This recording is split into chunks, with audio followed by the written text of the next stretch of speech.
이 시간 자리에서 일어나셔서 하나님의 말씀을 함께 보시겠습니다. 사도행전 4장 13절에서 20절까지 말씀을 우리 한 목소리로 같이 읽도록 하겠습니다. 같이 읽겠습니다. 이제 저들이 베드로와 요한의 담대함을 보고 그들의 학문 없는 무식한 사람인 줄로 알았으므로 이상히 여기며 또 그들에 대해 즉 그들이 전에 예수님과 함께 있던 것을 알게 되고 병고침을 받은 사람이 그들과 함께 서 있는 것을 보므로 그것을 반박할 말을 전혀 하지 못하더라. 저들이 그들에게 공회 밖으로 나가 있으라고 명령하고 자기들끼리 의논하여 이르되 우리가 이 사람들을 어떻게 할까? 그들로 말미암아 참으로 주목할 만한 기적이 이루어진 사실이 예루살렘에 거하는 모든 자들에게 드러났으므로 우리도 그것을 부인할 수 없도다. 다만 그 일이 백성 가운데 더 널리 퍼지지 못하도록 우리가 그들을 엄히 위협하여 그들이 이제부터는 이 이름으로 아무에게도 말하지 못하게 하자 하고 그들을 불러 그들에게 예수님의 이름으로 결코 말하지도 말고 가르치지도 말라고 명령하니라. 그러나 베드로와 요한이 그들에게 응답하여 이르되 너희 말을 듣는 것이 하나님의 말씀을 듣는 것보다 하나님의 눈앞에서 옳은지 너희가 판단하라. 우리는 우리가 보고 들은 것들을 말할 수밖에 없노라 하니라. 아멘. 잠깐 기도하겠습니다. 하나님 아버지, 지금도 살아 계셔서 우리에게 말씀하시는 것을 저희가 믿습니다. 오늘도 저희에게 친히 말씀하시고 우리 안에 계신 성령님께서 주의 말씀을 올바르게 깨닫게 하시며 주의 말씀을 따라 순종하며 살아갈 수 있도록 저희들에게 믿음을 더해 주시옵소서. 부족한 종을 주님께서 써주시기 원하며 예수님의 이름으로 기도했습니다. 아멘. 자리에 앉으시겠습니다.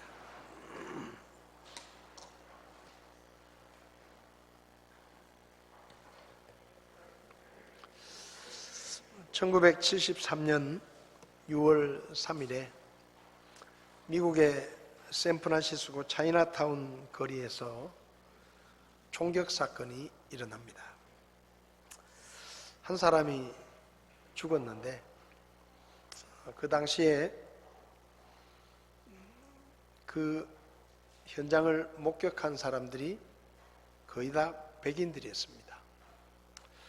근데 이 백인들이 중국 사람이 범인인데 중국 사람하고 한국 사람을 잘 구분을 못하니까 저기 서 있는 것처럼 5명의, 6명의 용의자들이 잡혀왔는데 저 중에 한 사람을 저 사람이 범인입니다 하고 지목을 합니다.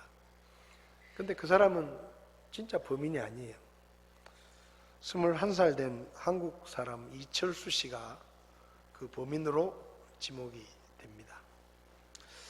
그래서 결국은 체포가 되고 그리고 이 이철수 씨의 집에서 그 중국 사람을 쏘아 죽인 그 범인이 쓴 탄알이 이렇게 발견이 됐는데 그 탄알을 쓴 권총이 마침 이 이철수 씨 집에서 발견이 됐어요.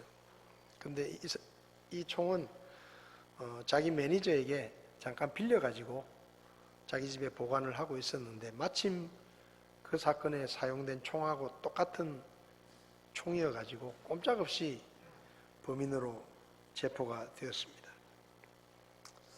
처음에 이 사람은 아마 목격자들이 착각을 해가지고 자기를 지목한 것이고 자기는 죄를 짓지 않았으니까 금방 오해가 풀리겠지 하고 생각을 했는데 미국이라는 나라가 여러 가지 좋은 점도 있지만 인종차별적인 그런 부분들이 있기 때문에 이 청년의 생각은 그냥 착각이었습니다.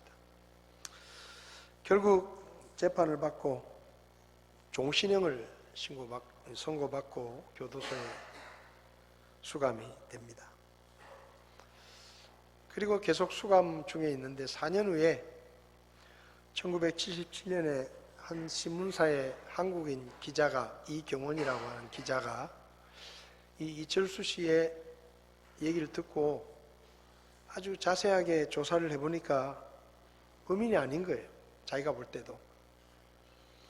그래서 이제 그때부터 이 기자를 중심으로 이철수 씨를 구명하려고 하는 그런 운동이 일어납니다. 그래서 저기 교도소에 가서 이철수 씨를 접견을 하고, 그리고 많은 한인들이 그 일에 동참을 해서 이 사람은 죄가 없다.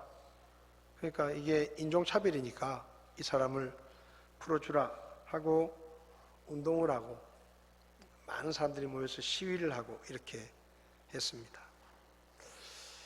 근데 이렇게 시위를 하면서 이 기자가 이제 실제 그 사건이 일어났던 때를 생각하면서 수소문을 하다가 새로운 목격자를 찾게 됩니다.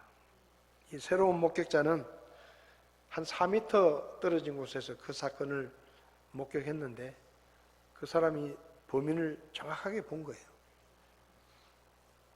그래서 이제 이 기자가 이 목격자를 데리고 여러 가지 절차를 거쳐서 새로운 증언을 하게 되고, 그 사람은 범인이 아니다 라는 게 이렇게 이야기가 되어서 재심을 하게 됩니다. 근데 이게 아까도 말씀드렸지만은 인종차별적인 그런 사고가 있었기 때문에 별로 이 일에 대해서 관심을 많이 갖지 않는 것이죠.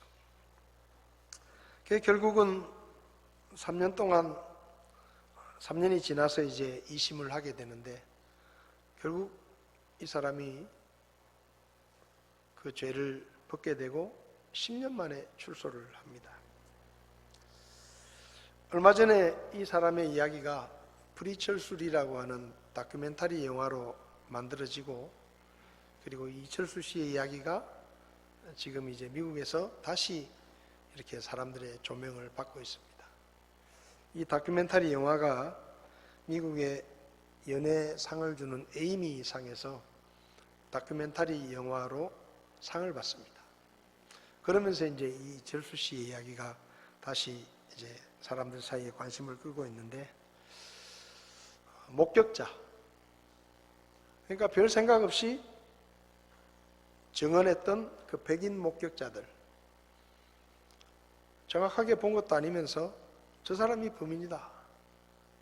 그 목격자들의 이야기 때문에 이 21살의 청년은 종신형을 받고 감옥에 갑니다. 근데 또 한편으로는 새로운 목격자의 증언 때문에 이 사람은 재심을 하고 무죄를 선고받고 10년 만에 출소를 하게 되는 것이죠. 목격자의 증언은 이렇게 한 사람의 인생을 완전히 망가뜨릴 수도 있고,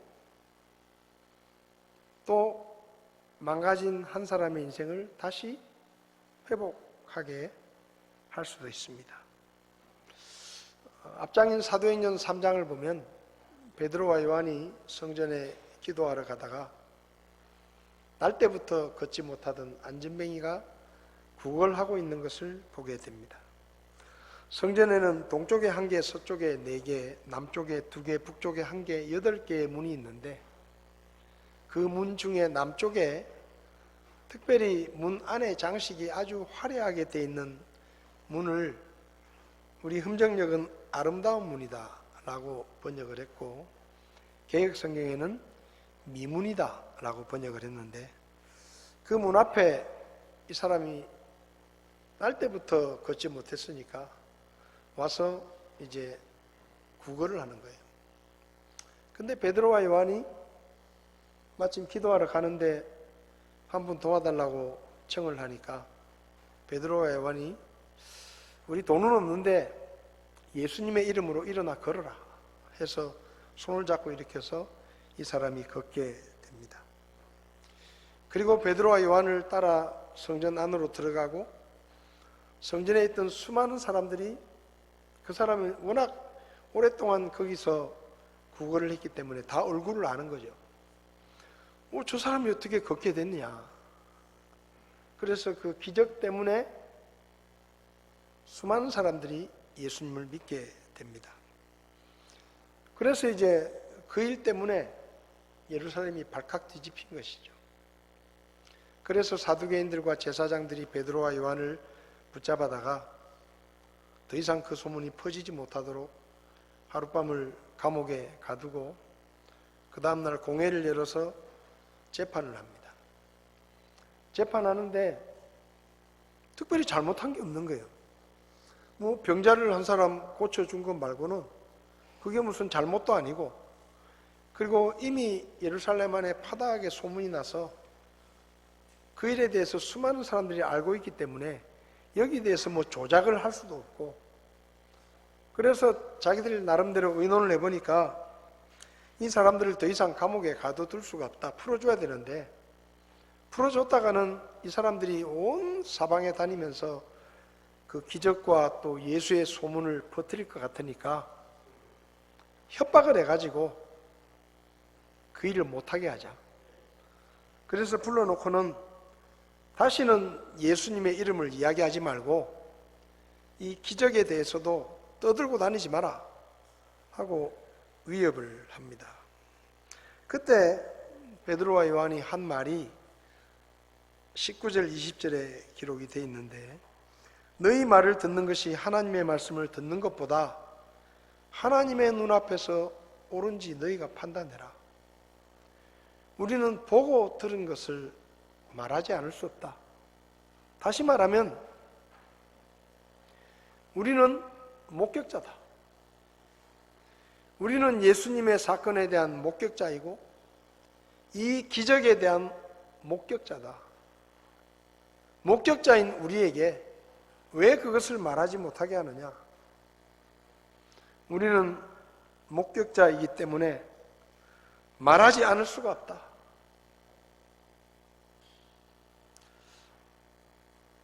베드로와 요한은 우리는 예수님과 함께 다니며 그분의 십자가의 죽으심과 그분의 부활을 직접 본 사람들이다. 그러니 그것을 우리가 말하지 않을 수 있겠느냐? 막강한 권력을 가진 공회의 협박 앞에서 베드로와 요한은 우리는 보고 들은 것을 말하지 않을 수 없다. 쉽게 말하면 죽이려면 죽이라 이거예요.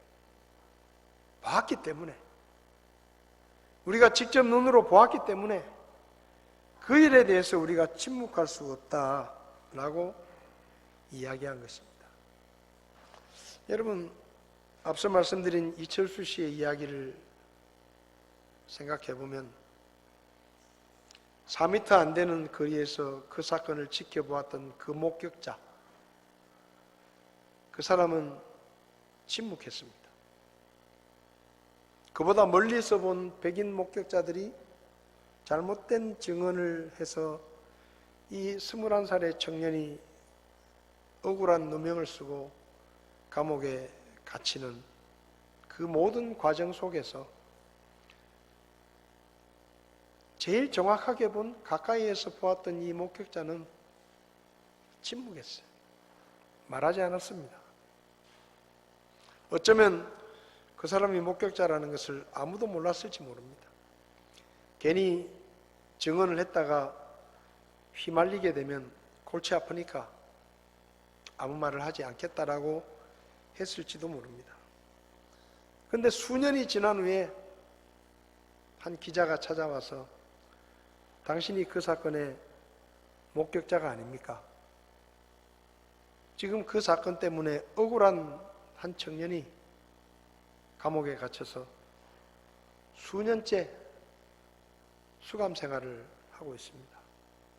그러니 당신이 증언을 해주면 어쩌면 그 청년의 삶이 바뀔 수도 있습니다. 설득을 했겠죠. 이미 시간이 많이 지났기 때문에 어쩌면 그 목격자도 나하고 상관없는 일이라고 그냥 내가 증언하지 않겠다 라고 할 수도 있습니다. 근데 어찌됐든 그 사람이 양심의 가책을 느꼈든지 어떤 마음의 부담을 느꼈든지 증언을 하기로 결정을 하고, 그리고 그 증언 때문에 재심이 열리고 10년 만에 누명을 벗고 교도소에서 출소를 합니다. 목격자에게는 책임이 있습니다. 자기가 본 것을 있는 그대로 이야기해야 될 책임과 한편으로는 의무가 있다고도 이야기할 수 있습니다. 목격자가 증언하지 않으면 그 사건이 엉뚱한 방향으로 흘러갈 수도 있고 피해자가 가해자가 될 수도 있고 억울한 누명을 쓰게 될 수도 있습니다. 목격자는 그만큼 중요한 거예요.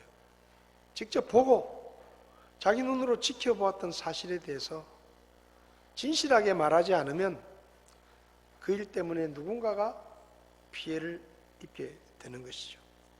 사도행전 1장 8절을 보면 예수님께서 하늘로 올라가시기 전에 제자들에게 정말 마지막으로 하신 말씀이 기록되어 있는데, 오직 성령님께서 너희에게 임하신 뒤에 너희가 권능을 받고 예루살렘과 온 유대와 사마리아에서 그리고 땅의 맨 끝 지역까지 이르러 나를 위한 증인이 되라 라고 말씀하십니다. 예수님은 이제 떠납니다. 그분은 더 이상 세상에 계시지 않습니다. 그분이 직접 이야기할 수 있는 시간은 이제 끝났습니다. 그분이 하늘로 올라가신 후에 그분의 이야기와 그분의 복음이 누군가에게 전해지기 위해서는 증인이 필요한 거예요. 목격자가 필요한 것입니다. 직접 주님을 보았고 그분의 십자가의 죽으심을 보았고 그리고 그분의 빈 무덤을 보았고 부활하신 그분을 만났고 그분과 이야기를 했고 같이 음식을 먹었고 같이 시간을 보냈던 그 목격자인 제자들이 증언을 해야 그분의 이야기와 그분의 복음이 사람들에게 전해질 수 있는 거예요.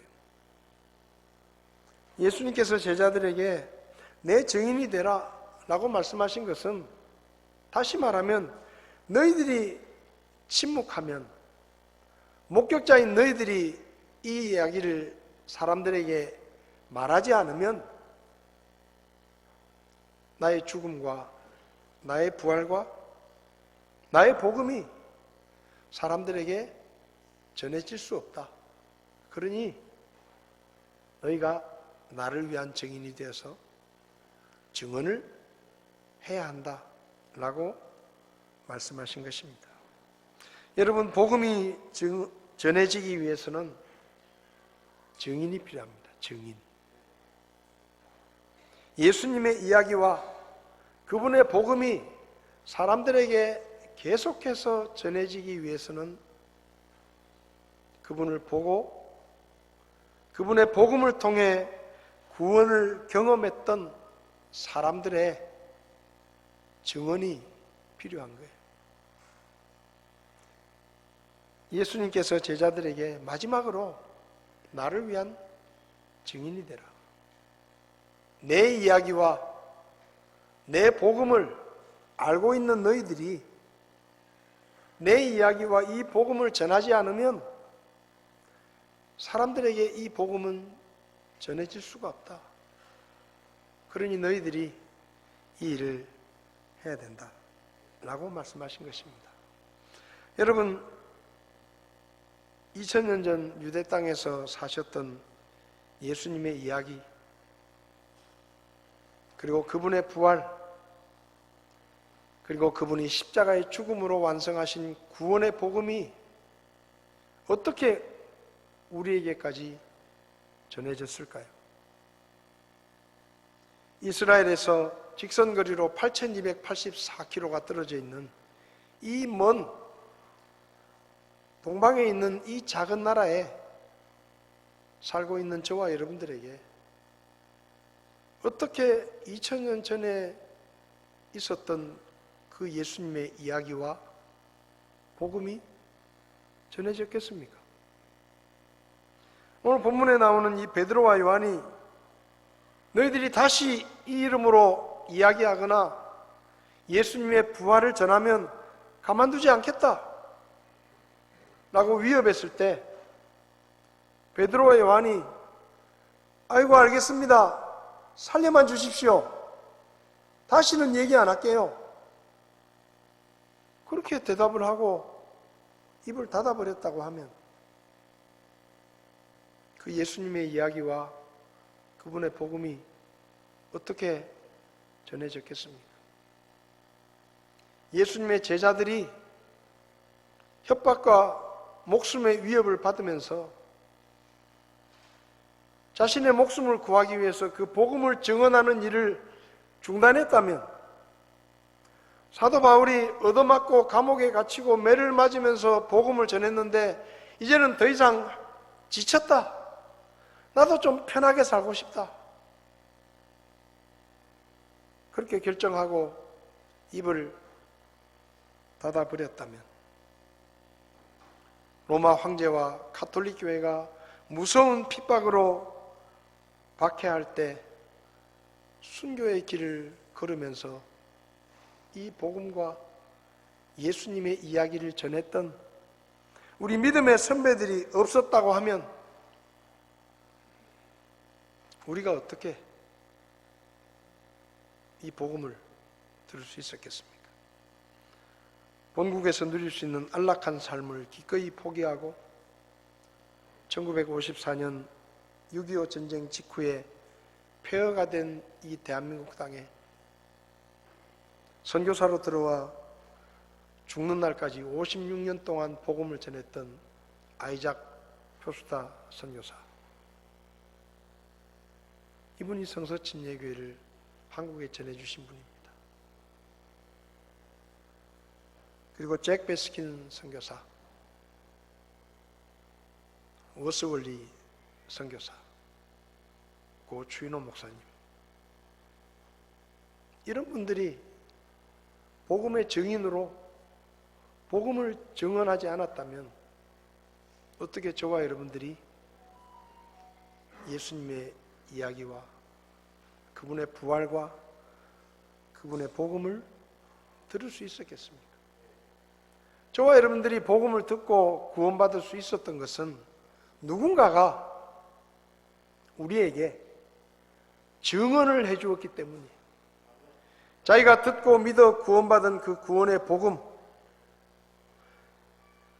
죄인을 지옥에서 건져낼 수 있는 능력의 복음, 그 예수님의 십자가와 부활의 이야기를 누군가가 증인이 되어서 우리에게 전해 주었기 때문에 저와 여러분들이 구원을 받은 것입니다.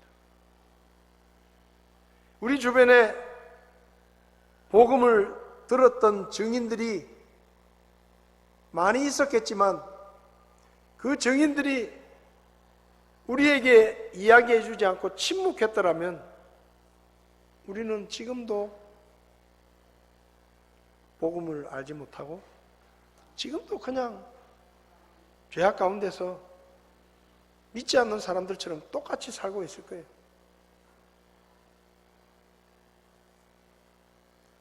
예수님께서 제자들에게 말씀하셨습니다. 나를 위한 증인이 되라. 너희들이, 목격자인 너희들이, 내 복음을 경험한 너희들이, 내 복음을 믿고 구원받은 너희들이 증인이 되지 않으면 이 복음은 전파될 수 없다. 그러니 마지막으로 내가 너희에게 명령한다.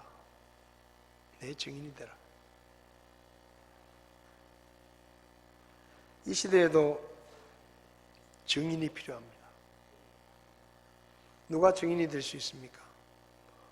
목격자가 증인이 될 수 있어요. 저는 믿음으로 2000년 전에 골고다 언덕에서 십자가에 못 박혀 죽으신 예수님의 죽음을 보았습니다. 그리고 그분의 부활하심을 저는 믿음으로 성경을 통해 보았습니다.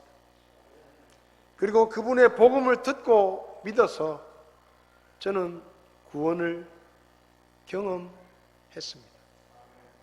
죽었던 제가 다시 살아났어요. 지옥에 갈 수밖에 없는 제가 하나님의 나라 천국에 갈 수 있는 사람으로 변했습니다. 저는 지금도 오늘 제가 죽으면 하나님의 나라인 천국에 갈 수 있다는 그 확신에 조금의 의심도 없이 저는 100% 확신하고 있습니다. 뭐 때문에요? 복음 때문에. 하나님의 말씀에 기록된 하나님의 약속 때문에.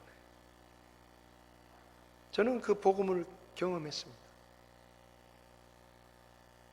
그러니까 저는 목격자예요. 저는 증인입니다. 여러분도 예수님의 복음을 듣고 믿고 구원받으셨다면 여러분도 증인입니다.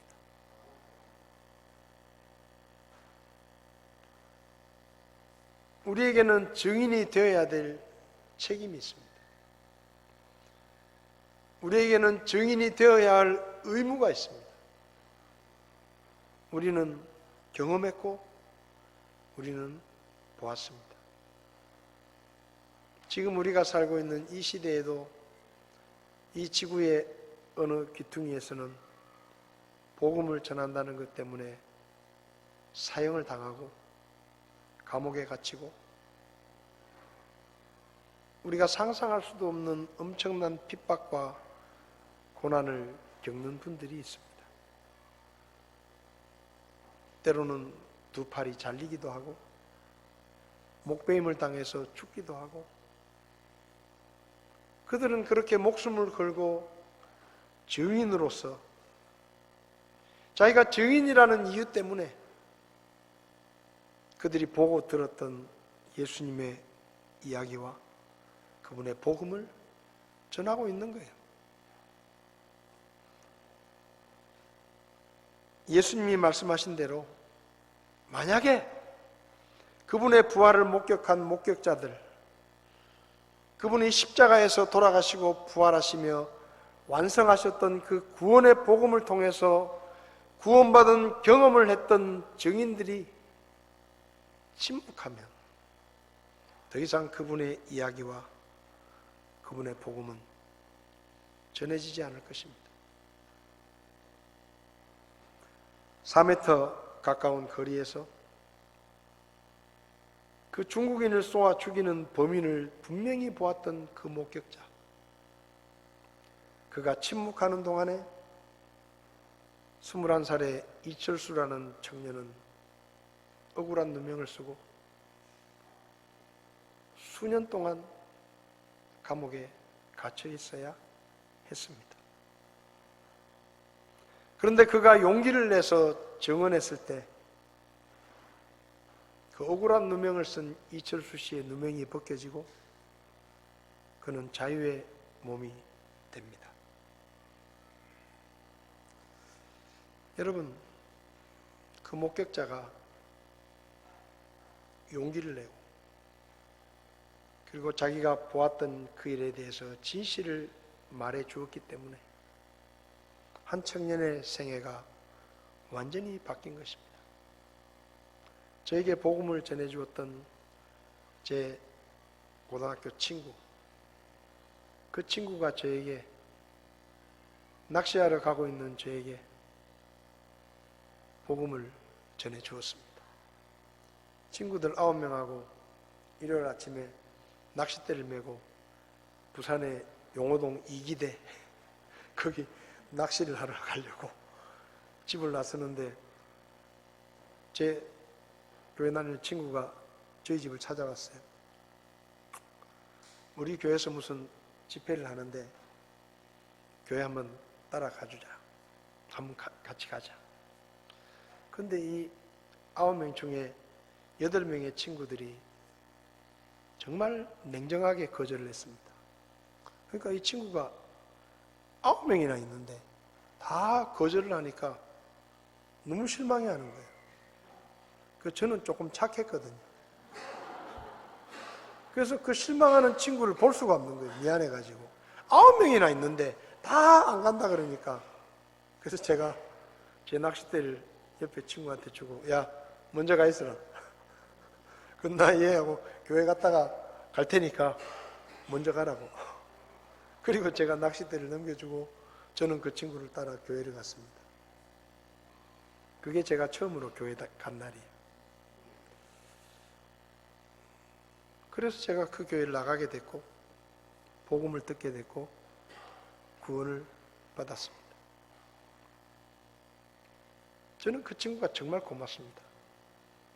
근데 아이러니한 것은 지금은 그 친구가 교회를 안 다닙니다. 지금은 경기도 어디에서 옷장사를 하고 있는데 들리는 소문에 교회를 안 간대. 어쨌든 저에게 증언을 해주었던 그 예수님의 이야기를 전해주었던 그리고 복음을 들을 수 있는 기회를 저에게 주었던 그 친구가 저는 정말 고맙습니다. 우리도 그랬잖아요.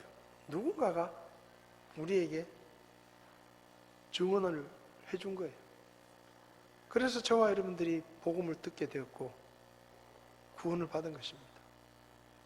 그래서 우리는 목격자고 증인입니다. 복음의 능력을 경험한 사람들입니다. 우리가 해야 할 일은 뭐냐? 이 복음을 다른 사람에게 증언하는 일이 우리가 해야 하는 일입니다. 십자가의 전달자라는 복음 성가가 있습니다. 난 지극히 작은 자 죄인 중에 괴수 무익한 날 부르셔서 간절한 기대와 소망 부끄럽지 않게 십자가 전하게 하셨네. 어디든지 가리라 주위에서라면 나는 전하리 그 십자가 내 몸에 밴 십자가 그 보혈의 향기 온 세상 채울 때까지 살아도 주를 위해 죽어도 주를 위해 사나 죽으나 난 주의 것 십자가의 능력 십자가의 소망 내 안에 주만 사시는 것. 우리도 그냥 죄인이었어요. 별 볼 일 없는 죄인이었습니다. 그냥 내버려두면 죄 때문에 죽어서 지옥에 가서 영원히 고통을 받아야 될 그런 죄인이었습니다. 그런데 누군가 우리에게 예수님의 이야기를 해주었습니다. 하나님이 우리를 얼마나 사랑하시는지를 전해주었습니다. 그리고 불신앙을 버리고 누구든지 십자가에 못 박혀 돌아가시고 부활하신 예수님을 하나님의 구원자로 믿으면 구원받는다는 그 복음을 전해 주었습니다. 지금 우리는 그 복음을 맡아 가지고 있습니다. 이 복음은 그냥 가지고 있으라고 우리에게 주어진 게 아니에요. 내 마음속에 그냥 담아두라고 주어진 게 아니에요. 지금도 예수 믿기 전에 나처럼 방황하고 있는 잃어버려진 채로 하나님의 마음을 아프게 만들고 있는 그 누군가에게 이 복음을 전해주고 증언하라고 하나님께서 우리에게 맡기신 것입니다. 여러분 주변에 아직도 구원받지 못한 사람들이 있다면 여러분들이 십자가의 전달자가 되시기를 바랍니다. 증인이 되시기를 바랍니다. 4m 앞에서 지켜보았던 그 목격자, 침묵했던 그 목격자처럼 그냥 계시지 마시고 여러분의 입술을 열어 여러분이 보고 들은 것, 경험한 것을 베드로가 말한 것처럼 우리는 보고 들은 것을 말하지 않을 수 없다. 그 심정으로 주님의 복음을 증언하는 우리가 될 수 있기를 바랍니다. 기도하시겠습니다. 다 눈을 감으시겠습니다. 여러분 주변에 아직도 예수님을 믿지 않는 분들이 있습니까? 그분들을 생각하면서 오늘 아침에 내가 그분들에게 증언을 해야 할 책임과 의무가 있다는 사실을 기억하시기를 바랍니다. 여러분이 증언하지 않으면 그들은 계속해서 죄악 가운데서 지옥을 향해 가고 있을 것입니다. 그러나 여러분이 증언한다면 억울한 누명을 쓰고 감옥에 갇혀 있었던 이 이철수 씨처럼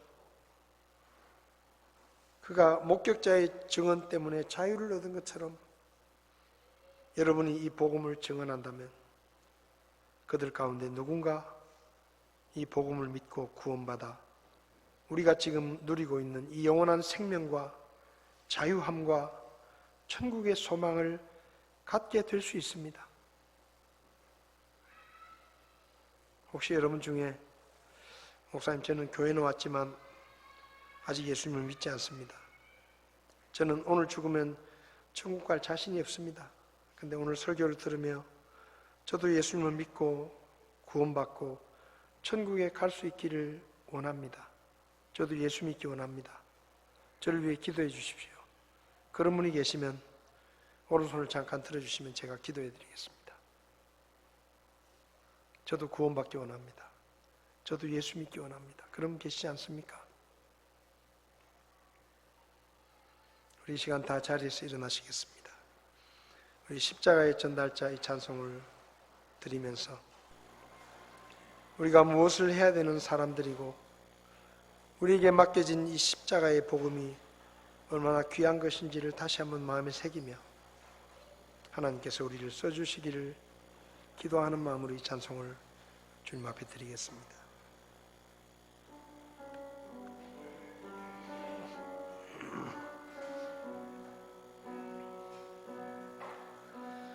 난 지극히 작은 자 죄인 중에 예수 무익한 날 부르셔서 간절한 기대와 소망 부끄럽지 않게 십자가 정케 하셨네. 어디든지 가리라 주 위에 서라면 나는 전하리 그 십자가 내 몸에 밴 십자가 그 보혈의 향기 온 세상 채울 때까지 살아도 주를 위해 죽어도 주를 위해 사나 죽으나 난 주의 것 십자가의 능력 십자가의 소망 내 안에 주만 사시는 것 살아도 주를 위해 살아도 주를 위해 죽어도 주를 위해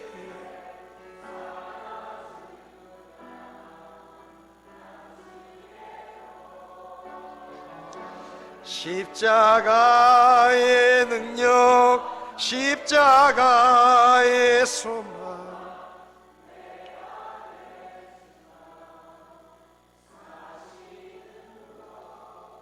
찬송을 멈추시고 자리에 앉으셔서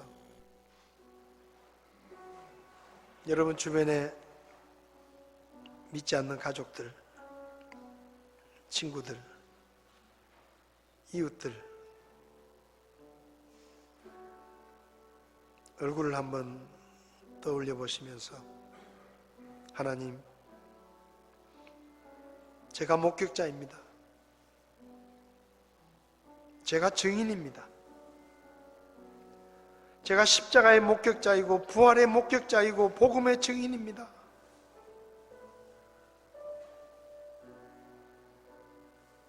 저를 증인으로 써주십시오. 제가 그들에게 복음을 전하겠습니다.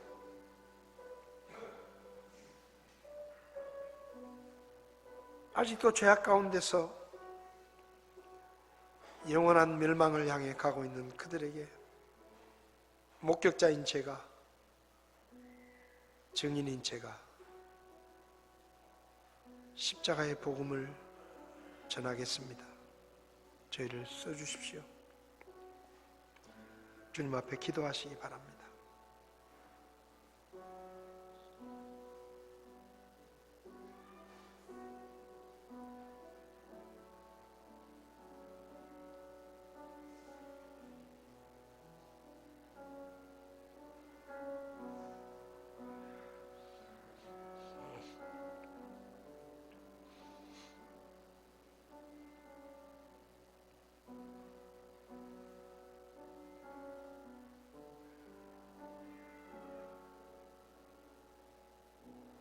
하나님 아버지,